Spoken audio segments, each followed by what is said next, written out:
Essa é a Central do Empreendedor Dúvidas, um projeto do Grupo de Comunicação BSTV em parceria com a IAJA, IMAN, IAP, TV Vale das Artes, Grupo Union, Com Brasil e o Escritório de Contabilidade Central do Empreendedor. O programa de hoje é sobre práticas tributárias e o tema é enquadramento tributário.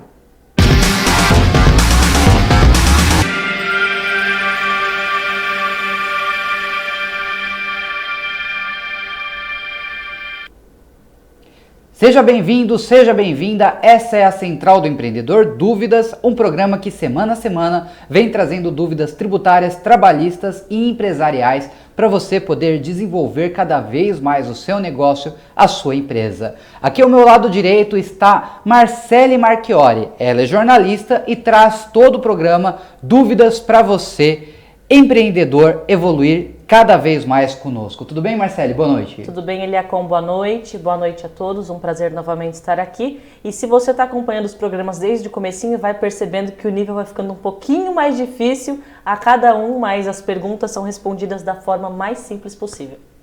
Perfeitamente. A ideia é justamente a gente ir indo aos pouquinhos. Se eventualmente você perdeu alguma das aulas dos vídeos anteriores, você pode acompanhar através do site Central do Empreendedor, empreendedor com 2 S, .cnt, C de casa, N de navio, T de tatu, .br, conforme está aí no seu vídeo, tá certo? Você entra lá e acompanha as primeiras aulas e tem o passo a passo para compreender cada vez mais o seu negócio. Marcele, quais as dúvidas de hoje? Primeira dúvida, Eliacom, o que é desenquadrar? Desenquadrar. A gente costuma falar para aquele MEI, microempreendedor individual, tema do último programa feito por Thaís de Jesus de maneira brilhante, falou sobre MEI. Quando você é MEI e eventualmente você chega no limite do MEI, que é R$81 mil no ano, isso a gente falando aqui no ano de 2024, por enquanto é R$81 mil no ano. Quando você chega nesse limite, você tem que desenquadrar. Mas na prática, o que você tem que fazer é enquadrar, enquadramento tributário. Você tem que optar por outro enquadramento tributário que não o do MEI, que é o microempreendedor individual. Você vai escolher o melhor aspecto tributário para que a sua empresa esteja tributariamente bem colocada, mas esteja pagando a menor carga tributária possível. Quando você é MEI e você desenquadra, normalmente, via de regra, a próxima opção é o Simples Nacional por anexos. E daí você vai averiguar se o anexo é o anexo 1, que é sobre comércio, 2, indústria, ou 3, 4 e 5, que é sobre serviço. Um bom contador vai te orientar a respeito do novo enquadramento tributário. Eliacom, eu tinha uma empresa MEI e ela passou do faturamento. E agora? O que acontece?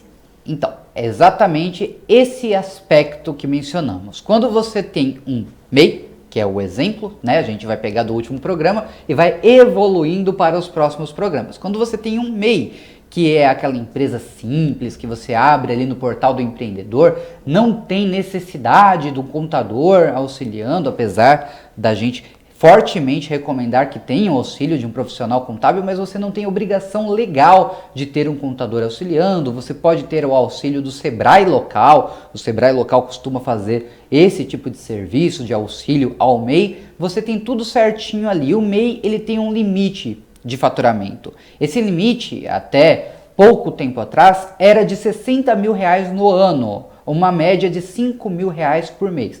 Aumentou para R$81 mil e a média é de R$7.500 por mês. Pode ser que aumente, mas é um limite. Quando você extrapola esse limite, você tem duas alternativas. A primeira, você extrapolando esse limite, mais 15% dele, ou seja, 97 mil e uns pouquinhos. Você pode desenquadrar ou reenquadrar como uma empresa do Simples Nacional no ano seguinte. Se você desenquadrar, se você efetuar um faturamento maior do que esse limite, mais 15%, por exemplo, R$100 mil ou mais, você vai ter que desenquadrar retroativo dentro do ano calendário que você está. Ou seja, o prejuízo é muito maior. Por isso, a importância de um profissional contábil que esteja averiguando qual é o passo a passo da sua empresa, o quanto ela está evoluindo e se eventualmente ela tem possibilidade de desenquadrar do MEI e enquadrar como Simples Nacional no ano calendário seguinte ou no mesmo ano calendário e quais as obrigações acessórias que estão envolto daquela situação, daquela nova spec tributária que você escolherá, optará para a sua entidade empresarial. Eliacom, cita pra gente quais são os regimes tributários que nós temos e quem é que define qual é o regime tributário que eu devo seguir. Existem 3 tipos de regimes tributários. São ele o lucro real, lucro presumido e o Simples Nacional. Não, calma, Eliacom, você acabou de falar do MEI? Sim, o MEI existe, mas o MEI já é o Simples Nacional. O MEI é uma das etapas dentro do Simples Nacional. A partir do momento que você inscreve a sua entidade empresarial no MEI, abre ela através do portal do empreendedor, por exemplo, ou através do Sebrae da sua jurisdição, da sua cidade, o Sebrae local, você já tem um CNPJ, um Cadastro Nacional de Pessoas Jurídicas, um número, certo? Já inscrito dentro do programa do Simples Nacional, amparado pela Lei Complementar 123 de 2006 e suas alterações na 147 de 2014 e 155 de 2016. Então é importantíssimo que você compreenda que quando você é MEI, você já está inscrito no Simples Nacional. Se você extrapolar o limite do MEI, você vai para o Simples Nacional por anexos, que daí tem outras obrigações acessórias, tem obrigação legal de ter um contador inscrito com o seu CRC, Conselho Regional de Contabilidade, colocando esse contador como responsável contábil da sua entidade empresarial. Você não deixa de ser do Simples, você só passa a ser Simples Nacional por anexos. Outros regimes, o lucro presumido e o lucro real, eles trabalham com o lucro do imposto de renda e da CSLL, Contribuição Social sobre o Lucro Líquido, que são tributadas de maneiras distintas. Mais adiante, em outros programas, a gente vai se aprofundar no lucro presumido e no lucro real, vai falar um pouquinho mais sobre esses 2 aspectos tributários, quais são as suas vantagens e desvantagens e quem é obrigado ou não a estar optando, a optar pelo lucro presumido ou lucro real. Mas esses são os 3 tipos de enquadramentos tributários: Simples Nacional, lucro presumido e lucro real. Há um 4º tipo, o lucro arbitrado, mas aí a gente não vai entrar nesse mérito. Por quê? Porque o lucro arbitrado é para empresas que foram fiscalizadas pela Receita Federal ou pela Polícia Federal e foram obrigadas a optarem, não é uma opção no caso, elas foram obrigadas a seguirem o regime de lucro arbitrado e elas informam todo o faturamento, todo o balanço, toda a DRE dela, a gente já falou disso nos outros programas, diretamente para a Receita Federal antes de ter o aval ali para recolhimento dos seus tributos. Então não é uma opção. As opções são lucro presumido, lucro real e Simples Nacional, sendo o Simples Nacional, num primeiro momento, o mais atraente para você, empreendedor. Eliacom, entende-se que o Simples Nacional, como o próprio nome já diz, ele é o mais simples desses regimes que a gente acabou de falar. E o MEI está enquadrado nele. O que eu queria saber qual que é o limite do Simples Nacional, porque pelo visto não é tão baixinho o lucro que cabe dentro do Simples Nacional. Tem empresas muito grandes que se enquadram também neste regime, não é mesmo? O Simples Nacional ele vai abranger as MEs, microempresas, as EPPs, empresas de pequeno porte, e também vai abranger os tipos jurídicos como empresário individual, limitada, sociedade simples, sociedade civil, enfim, tem uma boa abrangência. O faturamento permitido dentro do Simples Nacional, para que seja enquadrado pelo Simples Nacional, é de anualmente R$4.800.000. 4.800.000, uma média ali de R$400.000 de faturamento por mês, certo? Isso a gente falando a nível federal, que daí é o recolhimento dos impostos federais, são eles PIS, COFINS, IRPJ e CSLL, que foram aqueles que eu já mencionei, Imposto de Renda e a Contribuição Social do Lucro Líquido, o PIS e COFINS, certo?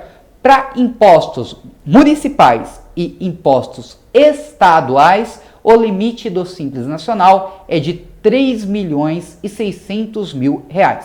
Há essa diferenciação para estados e municípios. Eu preciso que isso fique bem claro, tá? 4.800.000 é o limite para você enquadrar no Simples Nacional, mas entre 3.600.000 e 4.800.000 você vai enquadrar de maneira federal no Simples Nacional, mas a sua tributação municipal e estadual será automaticamente pelo lucro presumido, tá bom? Mas, mais uma vez, mais adiante a gente vai se aprofundar nesse tema.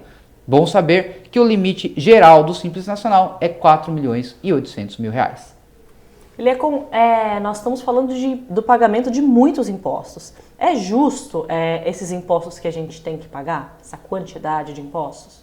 Então, a justiça é algo que a gente tem que analisar de outra maneira, né? Mas eu acho que a principal questão é: para onde que vão esses impostos, né? O que custeiam esses impostos?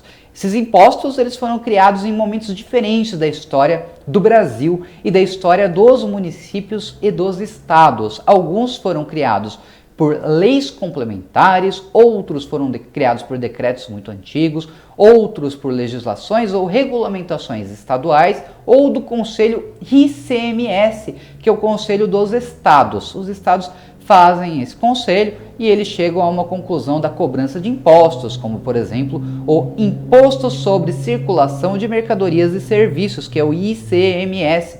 Então ali a gente tem uma forma de tributação que são os impostos estaduais. O ICMS é estadual e ele tem aquele recolhimento em comum acordo entre todos os estados do Brasil através desse conselho ICMS.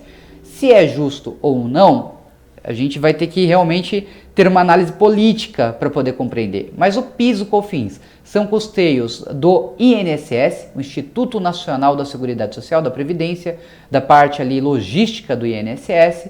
O Imposto de Renda e a CSLL são contribuições para a gestão da máquina pública, né, do serviço público federal. O ICMS é um imposto para a gestão do serviço público estadual. O ISSQN, Imposto sobre Circulação de Mercadorias e Serviços de qualquer natureza, ISSQN, certo? Esse é o imposto municipal responsável pelo custeio do serviço público municipal. A gente vê diversos servidores, sejam eles em diversas áreas de atuação, né? Dentro das prefeituras, dentro dos postos fiscais, da Receita Federal, de todas as jurisdições, aqueles que a gente não vê pessoalmente, aqueles que fazem serviços virtuais, a gente vê professores de rede pública, vê agentes de trânsito, a gente vê fiscalizadores, a gente vê diretores, a gente vê diversos segmentos ali que tem profissionais que são alimentados pelo serviço público. Esses impostos eles servem para custear isso. Se é justo ou não, já é uma outra história. Dentro de todos esses assuntos contábeis, a gente ouve muito falar, e você aí em casa provavelmente já ouviu falar do leão.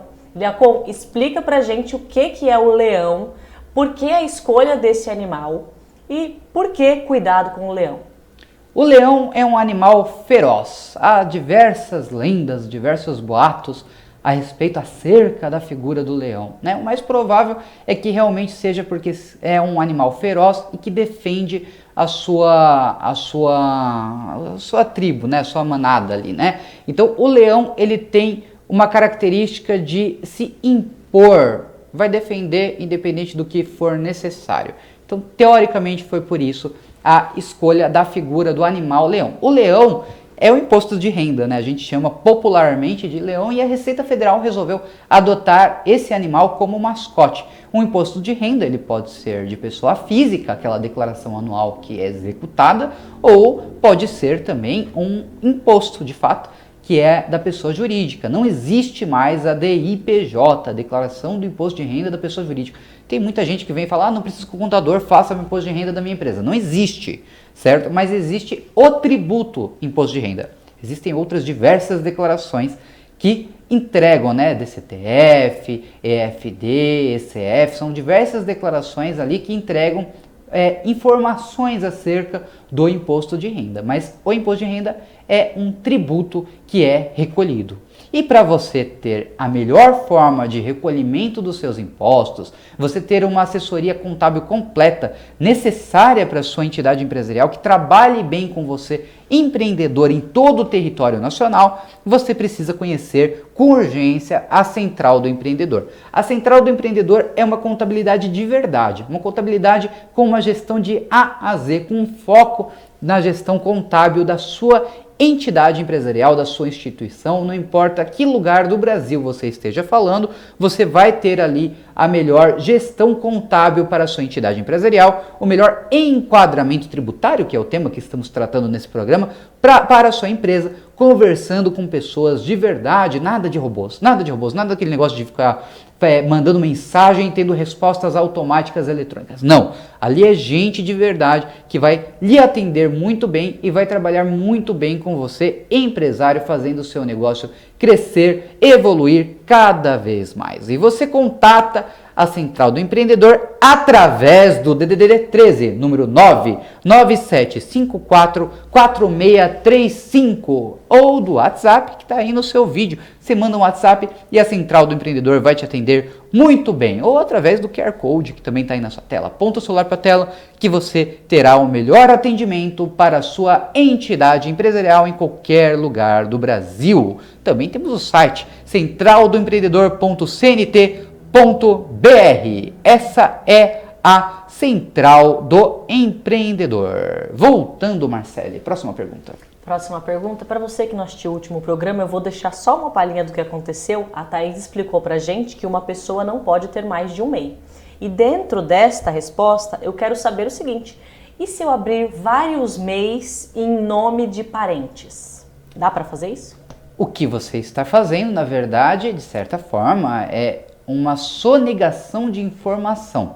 A gente também mencionou nos nossos primeiros programas, na introdução ao empresário, né, que temos ali diversas formas de você ter a tributação correta, a forma de tributação de maneira correta da sua entidade empresarial. A partir do momento que você abre a mesma empresa diversas vezes, vai repetindo em nome de parentes, o que você está fazendo na verdade é uma fraude e ela é passível de fiscalização e de multa, certo? Então é de suma importância que não envolva membros da sua família nas suas atividades que você tem ali, a não ser que eles sejam seus sócios, mas constitua a sua empresa de maneira legal, correta, com sócios onde eles estiverem, tá? A carga tributária pode ser reduzida, ela pode ser melhorada de maneira legal, com você colocando isso dentro do seu custo, né, da sua venda de serviço, da sua venda de mercadorias ou revenda de mercadorias, mas de maneira legal. Você abrir vários MEIs para vários membros da sua família para poder driblar as práticas tributárias corretas é uma prática ilícita e pode prejudicar você e os membros da sua família. Falando em prejudicar, a gente viu que sonegar imposto, além de não ser uma coisa boa, obviamente, você pode sofrer o prejuízo de ter os seus bens penhorados para a Receita, para pagar aquele imposto que você deixou de acertar. Mas a questão principal é a seguinte: sonegação da cadeia, eu posso ser preso mesmo se eu sonegar? Sonegação não dá cadeia, não é um crime passível de prisão. Então, isso não é. Pode ser uma fraude fiscal, isso poderia dar cadeia. Vou dar um exemplo muito recente, né, que é no caso, por exemplo, das Americanas, que fez uma fraude fiscal proposital lá no seu balanço, fazendo com que diversas pessoas investissem seus recursos na entidade empresarial Americanas, acreditando que a empresa tinha uma boa saúde financeira. Ali é crime passível de cadeia, porque ali é um crime que vai prejudicar pessoas de maneira, né, irregular. Agora, fraude, práticas tributárias irregulares, sonegação fiscal, você deixar de informar, não é um crime passível de cadeia, mas é um crime, não deixa de ser. E quem paga por ele, como já diz o discurso, é a gente mesmo, tá? Então, As práticas tributárias, elas são essenciais para que a sua empresa se desenvolva da maneira correta. Uma vez que a sua empresa não cumpra com as práticas tributárias da maneira correta, ela pode ela mesma se prejudicar e você, como empresário, empreendedor, ter muita dificuldade de compreender como está a evolução do seu negócio. Eliacom, deixei de pagar alguma guia, fiquei aí irregular com alguma empresa que eu abri, não usei mais essa empresa. Porém, eu queria saber se mais pra frente, depois de tudo regularizado com o que já passou, como é que eu fico? O meu nome na praça, como é que fica? Eu consigo reabrir uma nova empresa? Me explica um pouco disso. Então vamos lá, vamos por partes, tá? A sua empresa, a empresa que ficou irregular, ela era uma sociedade limitada? Ela era uma empresa individual? Ela era um MEI? MEI é uma empresa individual. Ser um MEI é sinal que você tem uma empresa individual. Então, se a sua empresa fosse um MEI, por exemplo, uma empresa individual em geral, mesmo que fosse ME, EPP, mas individual, a prática tributária da sua empresa se confunde com a vida da sua pessoa física. Também já falamos isso nos primeiros programas. É legal acompanhando, né, essa evolução dos programas para poder entender melhor, tá? Então, se isso está misturando, esse tipo jurídico se mistura, automaticamente as dívidas da sua pessoa jurídica podem sim vir a cair sobre a sua pessoa física. Você pode receber uma dívida ativa, por exemplo, uma carta da dívida ativa da União, e pode ser obrigado a pagar aquilo certinho, tá? Mesmo que esteja encerrada a sua empresa. Encerrar a empresa não é sinal de que você resolveu os problemas tributários dela, tá? Entretanto, vale destacar que, a partir do momento que você encerra a empresa, encerra o CNPJ, a vida daquela empresa acabou. Um CNPJ é uma pessoa jurídica, uma pessoa à parte. Você pode, a qualquer momento, abrir uma nova empresa e começar suas práticas do zero. Não vai ter dívida nessa nova empresa, essa nova empresa vai ter uma nova atividade, um novo endereço, um novo CNPJ, um novo recurso, tudo mais. Não significa que as dívidas antigas da sua antiga empresa não possam cair sobre a sua pessoa física ou não possam gerar ônus para você. Não recomendo de forma alguma que abandone uma empresa, mas abrir uma nova empresa é sinal que essa nova empresa tem uma vida própria, tá? De repente, instituições bancárias, cooperativas de crédito podem não lhe servir um financiamento, um recurso adequado, sabendo que você tem um histórico negativo com outras empresas, porque as empresas, os bancos, as cooperativas, as empresas de crédito em geral, elas analisam a vida dos sócios da empresa antes de liberar e cederem, por exemplo, um crédito na praça, certo? Então pode ser que você não consiga recuperar dessa maneira, mas a entidade empresarial ela começa do zero e você pode a qualquer momento reativar, abrir uma nova entidade empresarial sem nenhum tipo de ônus ou transtorno. E se por acaso o meu contador errar o meu enquadramento tributário?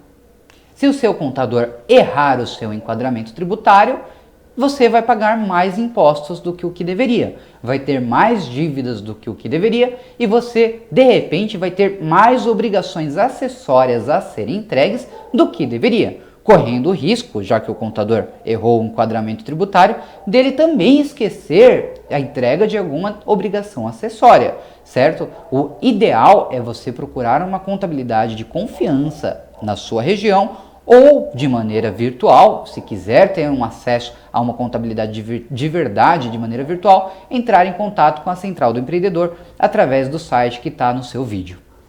Eliacom, se eu não quiser o simples, que pelo visto é o mais simples, tem como eu pagar mais barato? Se você não quiser o simples, que é o mais simples, pelo menos a princípio, pode ser que você possa vir a pagar mais barato. Se sua empresa estiver numa grande evolução, com faturamento muito alto, vou colocar ali normalmente, tá? Ali na casa dos 900 mil por ano, 1 milhão por ano, começa de repente ali valer mais a pena você ser optante pelo lucro presumido do que pelo simples. Por quê? Porque o lucro presumido, ele tem alíquotas mais altas do que a do simples no primeiro momento. Só que são alíquotas fixas. Então, a sua empresa faturando R$1 no lucro presumido ou R$1 milhão no lucro presumido, a alíquota para ser paga sobre aquele faturamento é a mesma pela sua atividade.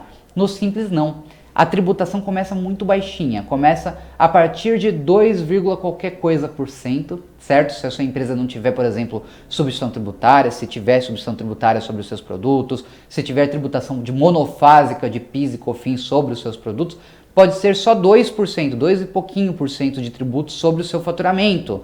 E daí vai evoluindo, pode ser 4, pode ser 6 e vai aumentando. Pode ser que em determinado momento aumente tanto num ponto que o lucro presumido passe a ser uma opção mais interessante para você, empresário, entender melhor o aspecto tributário, o regime tributário da sua empresa, tá? Antes de R$81 mil, evidentemente, estar no Simples vale a pena se você for inscrito no MEI, mas tem que analisar, porque não é toda atividade, não é todo CNAE, Código Nacional de Atividade Econômica. Já falamos sobre isso nos outros programas também. Não é todo CNAE que é permitido dentro do MEI, assim como não é todo CNAE que é permitido dentro do Simples, assim como não é todo CNAE que é permitido dentro do lucro presumido. Então você tem que ter uma assessoria contábil para poder analisar qual é o melhor enquadramento tributário da sua empresa dentro desse leque de opções que a gente está te informando aqui na Central do Empreendedor.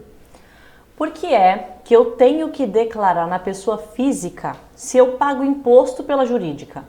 Porque o que você tem de faturamento, de receita na sua pessoa física, não é da sua pessoa jurídica, são pessoas distintas. Existe um princípio contábil que é o princípio da personalidade. A sua empresa é a sua empresa e a sua pessoa física é a sua pessoa física, tá certo? Quando a sua pessoa física tem ali um recurso, um rendimento, uma distribuição de lucro dentro da sua empresa, essa distribuição de lucro, ela é isenta de imposto de renda. Você não vai pagar imposto de renda pela distribuição de lucro da sua empresa. Entretanto, se você recebe pro labore, que é um termo, uma expressão em latim, significa a favor do laboro, que é o salário do patrão, a partir do momento que você recebe o pro labore, você tem ali um recurso que está entrando na sua pessoa física, que é resultado da sua função, do seu trabalho, do seu esforço laboral, do seu trabalho mesmo, né? Então, a partir do momento que você tem um rendimento sobre o seu trabalho, você vai pagar imposto de renda sobre o seu trabalho, certo? Esse imposto tem um limite de isenção, mas ele é recolhido gradativamente, vai aumentando aos pouquinhos, quanto mais você ganha, mais você paga, é natural isso, certo? E você tem que declarar anualmente a declaração do imposto de renda da pessoa física para dizer se você teve rendimentos de prolabore, teve rendimentos de outras esferas que não a sua empresa ou as suas empresas. Pode ser, por exemplo, serviços CLT, serviços autônomos, enfim, outros rendimentos. Vai ter que falar seus bens, vai ter que declarar tudo ali dentro. Não significa necessariamente que você vai pagar imposto de renda, mas sobre o prolabore você paga. Distribuição de lucro, não. Tem como a Receita saber quanto eu faturo? Tem como a Receita Federal saber, pelo menos aproximadamente, o quanto você fatura, tá certo? Por quê? Porque a Receita Federal, ela tem como analisar todas as suas transações bancárias, sejam elas através do popular Pix. A partir do momento que você faz um Pix, a Receita Federal automaticamente, através das declarações que os bancos entregam, vão entregar agora no lugar da DIRF a partir do ano que vem, automaticamente a Receita Federal vai saber o quanto está girando na conta bancária da sua entidade empresarial, da sua pessoa física e consegue rastrear valores. O que a sua contabilidade vai ter que fazer é conseguir explicar da onde veio aquele recurso e para onde vai. Se foi uma transação bancária por conta de uma venda de mercadoria, por causa de uma devolução de clientes, por causa de um empréstimo bancário, um financiamento, um capital de giro, enfim, o que você pegou, da onde veio aquele recurso,